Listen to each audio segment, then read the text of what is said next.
Now, the Ford Everest isn't just one of the best-selling mid-sized SUVs in the market today, it's also one of the most versatile and varied, from the Trend, the Sport, the Titanium Plus, the Titanium. Everything that you're looking for in a mid-sized SUV can be adjusted according to your budget, but there's one thing that seems to be missing, and that's the Wildtrak variant. That's what we'll be looking at today. What's going on, guys? Roy Robbins here from Zigwheels.Ph, and today we'll be looking at and taking a closer look at the Ford Everest Wildtrak. So before we begin, consider this as a 2-in-1 review, because the reason why I didn't delineate between the 4x4 and 4x2 is that the Ford Ranger Wildtrak, whether you're getting the 4x4 or the 4x2, will look exactly the same on the outside. So I think it's kind of like a life hack if you ask me, but we'll be talking about that later on.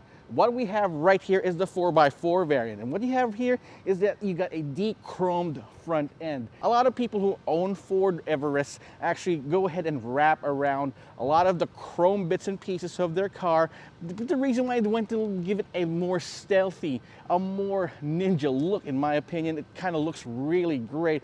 And as you can see here, it also has these matrix LED headlamps, and that is also available in the 4x2 Ford Everest Wildtrak. Now, exclusive is this H-bar that you got right here at the lower end of the bumper. Kind of looks like a mustache if you ask me, but it gives it that butch look that a lot of mid-size SUV owners are looking for, especially in this car. Same old Ford badge right there in the front, proudly bringing the Ford Everest around, and of course your honeycomb grille right there. You got your cameras, you got your sensors, everything's complete. Plus, you won't be missing out on all these safety features even if you get the 4x2 Ford Everest Wildtrak, which we'll be talking about later on. The side profile of the Ford Everest Wildtrak features the same general design of the regular Ford Everest, but in this case right here, it's got some subtle differences that will make you want to give this a double take and see, is that really Ford Everest Wildtrak?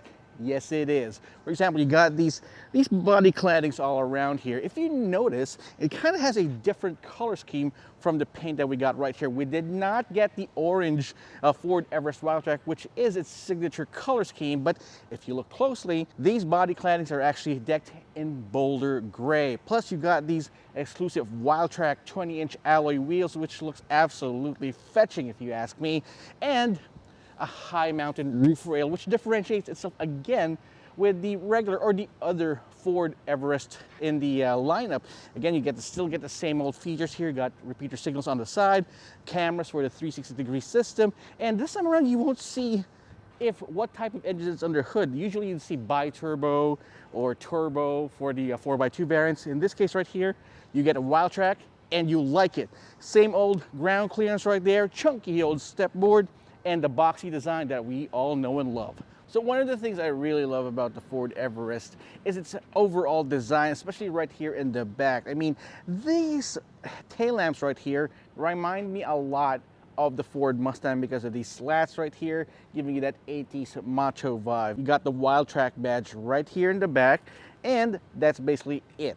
This one here you probably won't be finding on any other Ford Everest, and that's why you get that. But one thing about this though is that usually with the old Ford Rangers, either with the Ford Ranger or the Ford Everest, you'd have a blacked out Ford badge, and I was kind of missing out on that one, so that might be a rare miss. You still have this huge spoiler up top and a power liftgate, which again is available for both the 4x4 and the 4x2 variants. Now, another thing that's available in both variants of the Wildtrak, should I say the Everest Wildtrak, are these power folding rear seats. That's right. Even if you're alone, either going out of town or going to the nearest grocery, just go ahead and fold these down, give you all this space right here. So if you're wondering where the spare tire is, it's actually right underneath, and it is a full-size spare tire. No expense has been spared. It's not a donut. You don't get tire inflator. Instead, underneath the tray here, you have a little bit of a nice nifty compartment to put all of your stuff in. Very, very nice. Now, the Ford Everest Wildtrak, I believe, is the top top of the line Ford Everest that you can get, but at the same time might be a good option if you're just looking for a 4x2. One of the nice Easter eggs right here at the rear is that you get a city skyline and a mountain, which means you can actually take your Ford Everest either in the city or out of town, no problems. And I think it's a good dichotomy within the 4x4 and the 4x2. But whatever you choose, you get all of the features of the Ford Everest Wildtrak right here. That's it. Let's take a look at the inside and see what other changes this variant offers for you Ford Everest fans out there. All right, so inside the Ford Everest Wildtrak, I'm bathed in eternal and absolute blackness. I think the stealthiness and the blacked out theme that we have on the outside is carried over on the inside, and that's the way I like it. You got this blacked out headliner on top. You got this nice looking dashboard right here. Now the changes and the difference between the Ford Everest Wildtrak among its other variant brothers and sisters is you got these orange stitching on the inside here, and you got the Wildtrak badge right here on the seats, the front seats. And then apart from that, you get all of the top of the line variant features right here on the inside. And as I mentioned, that includes the 4x2 variant. Right here, the 4x2 Ford Everest Wildtrak, you finally get the full 12-inch digital gauge cluster as compared to the normal but still moderately sized 8-inch digital gauge cluster. This huge touchscreen infotainment system with both wireless Apple CarPlay and wireless Android Auto, blasting tunes out of 8 speakers on the inside. Now the difference, of course, between the 4x4 and the 4x2 Wildtrak is you won't get this drive mode selector right here on the center console. Probably, you definitely just get a divot, a circular divot right here in the 4x2, and you won't get these different drive modes as well that are available only on the 4x4. But when it comes to convenience features like this wireless charging pad, you got all these USB-C ports, you got the front here right behind the rear view mirror, the USB port, so you can just go ahead and install a dash cam right here and install and put your USB cable right there without having to snake through this entire headliner. And one of my other favorite features is the sun visor actually covers the entire section right here. So if you're driving around and you want to enjoy the sunset, but you don't want to enjoy the sunset too much and avoid all the glare, go ahead and do just that. That is pretty nice and nifty. You also got a sunglass holder right here up top. The steering wheel is adjustable for both reach and rake. You got all of your buttons right here on the steering wheel. I'm just glad that you can finally get a 4x2 variant where you don't have any blank buttons on the steering wheel. Plus, you got your headlamp activators right here on the side as well. Again, nothing really changes on the inside of the Wildtrak as compared to that titanium 4x4, except of course this nice sweet blackness. Now getting into second row seats of the Ford Everest has always been easy thanks to these grab handles on the side, the B pillar right there. Now once I get inside, I've got all this space to work with because this is pretty nice. I mean, you got a long wheelbase, so the engineers were able to put in a lot of room right here on the inside. And as a second row seat passenger, I'm definitely enjoying the space that we got right here. Now I'm sitting behind my own natural driving position, and you got all this space for your knees, and it's got a divot right here behind the front seat, so you're gonna get more space to fit inside. You got 2 map pockets right here, nice aircon selector controls right here. Now it's not triple zone climate control, but you can control the fan speed for these air conditioning vents right here on top. You got USB-A, USB-C, and a 230 volt power socket. So if you want to go ahead and work remotely, you can always do so right there. You got a center armrest right here, and you can put all the cup holders right there as well. So this is probably one of the most livable diesel-powered mid-sized pickup truck-based SUVs in the market today, and I like the black interior, and I enjoy this huge panoramic sunroof right here on top. It's been a while since I've done this, but let's go ahead and take a look at the third row seats because that's still an important test that I know you guys are waiting for. All right, so now I'm feeling extra chunky today, so you definitely know that if I fit in the third row, you're gonna fit in. So in order to do that, fold these rear seats forward, slide it there, and use those grab handles. And voila. My 5'10" frame would definitely have a difficult time right here in the third row seats. But if you are shorter than 5'10.5", I can say that you would have a little bit of space to work with right here in a pinch. But this is not why we're reviewing the Ford Everest Wildtrak. Let's go ahead and take this out for a spin and see if that Wildtrak badge actually matches the performance that the Ford Everest pushes out. All right, so we're now behind the wheel of the Ford Everest Wildtrak.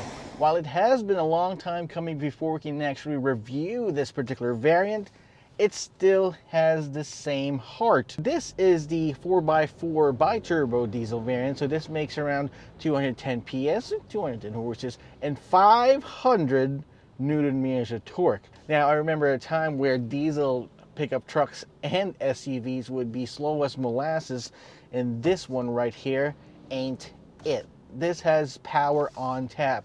Now, riding around the city like this one right here in city traffic, it actually feels quite composed. It doesn't feel that rough. I mean, it's still a diesel after all, so you'd still feel a little bit of rattles in here, but this is one of the easiest SUVs to drive around town, despite the fact that it is a pickup truck based SUV. And outside, I mean on the highway, it certainly feels quite light and quick on its feet. I remember a time when I actually asked the Ford guys if this is a crossover. It is not. It feels like a crossover, but it certainly drives like, it has this particular stability of a SUV, which I most certainly like. If you do go for the 4x2 variant, you would be quite a little bit down on power, but it's still going to be enough, more than enough, to get you around the city and sometimes maybe off of the beaten path. 170 PS and 405 Newton meters of torque. We were able to test that particular engine in an earlier review with the Ford Everest Sport, which is actually one of my favorite variants, and I gotta say, you're not gonna be left lacking for all the power. Another difference between the 4x4 and the 4x2 is, of course, the number of turbos under the hood. Apart from the number of turbos under the hood attached to that turbo diesel there, is that the 10-speed automatic in the 4x4 variant is actually much smoother on the highway as compared to the 6-speed on the 4x2, because it enables the Ford Everest to avoid hunting various gears. I mean, the 4x2 is fine. It's just that on highway trips, having 10 speeds to work with is much better for the car than simply just 6. So that's one more thing to contend with. But if you do choose to get the 4x2 with the 6-speed, you're really not missing out on a lot, to be honest. Now, when it comes to fuel economy, we're still getting pretty much the same as the other 4x4 variants. This one you get around 8 to 9 kilometers per liter, and that's in this kind of traffic that we're having. This traffic, one of the benefits of driving around in a diesel. And once you get out on the highway, it opens up a little bit, 14, 15 kilometers per liter, easy. Now, what I did miss when I was driving around in the Everest Sport are the safety features, which can be found right here in the Wildtrak. One thing to note, though, is that all of this advanced driver assist systems can also be found on the 4x2 variant. So that's something going for it. Again, when it comes to safety, you got your adaptive cruise control, stop and go, lane keep assist, rear cross traffic alert, automatic braking, and so forth in this more affordable package. So that's our review of the Ford Everest Wildtrak. If you're asking about the price, this starts at $2,379,000 for the 4x2 and $2,640,000 for the 4x4 model. And here's the life hack that I was talking about. I mentioned that the Ford Everest is one of the most versatile and customizable mid-sized SUVs in the market today, which means you can actually get any variant for any budget. But what people were looking for in the past is everything on the inside, but just the 4x2. But well, guess what?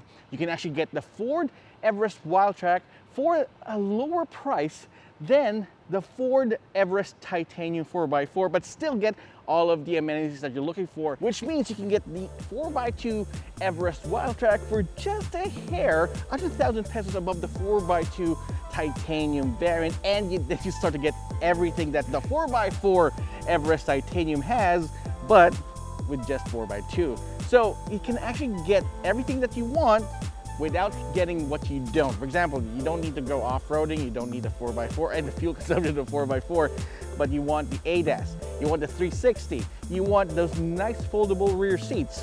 There you go. I think that's a great life hack, but what do you think? Drop me a comment in the comment section down below and tell me what variant of the Ford Everest that you want to get. Personally, I think I like the 4x2 Wildtrak, but of course, to each their own. And while you're at it, subscribe to our channel and hit that notification icon so you wouldn't miss any of our videos. Thanks so much for watching. This has been Roy Robles from Zigwheels.Ph. I will see you guys next time.